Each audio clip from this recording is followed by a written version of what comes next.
One issue where I so love many of the other people who are running for this nomination for president. I think most of us and the entire field I speak for are in this for the right reasons. We are people who care about our country and want to deliver our country to a better place.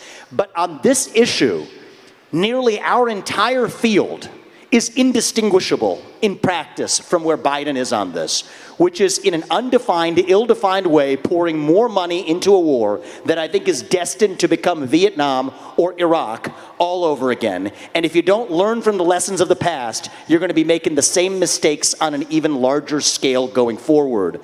We have to end this war. We can end this war and start prioritizing the interests of actual U.S. citizens here at home.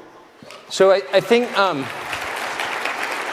judging by the response you just got, I think a chunk of, I don't know what percentage, but a lot of Republican primary voters agree with you. Not all, but a lot. I don't think any Republican donors agree with you. I think that's accurate. And I've lost, to be really honest with you, I've lost many large donors or prospective donors over this issue. And it puzzles me. Because I think the tempting thing to say is to have some conspiratorial explanation that they have money at stake in government contractors, Raytheon, or whatever. I don't think that's true, actually. I think there's something else going on in the psychology of an establishment in both the Republican Party and the Democrat Party that is reluctant to the idea that we somehow can't be the ones fighting the war that's the popular war of the day, the politically correct war. I think there's no such thing as a politically correct war. And so what I ask is, how are we actually going to end this conflict in a way that advances U.S. interests? And the thing that puzzles me, Tucker, is nobody in either party is talking about this right now. The Russia-China alliance is the single greatest threat that the U.S. actually faces today.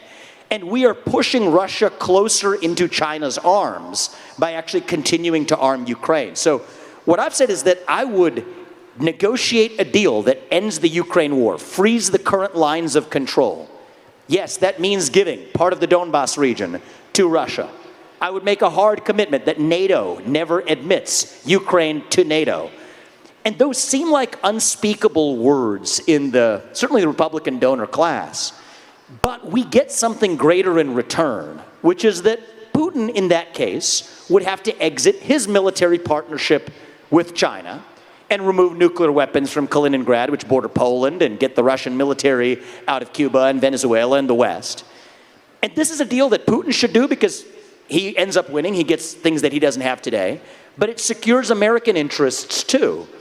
And I do think in a weird way, it does take an outsider to get that job done. Because if you want someone to fix a problem, you don't turn over the keys to somebody who actually broke the thing in the first place. If you want to fix it, maybe have somebody who didn't break it in the first place. And that's part of why I'm in this race as an outsider.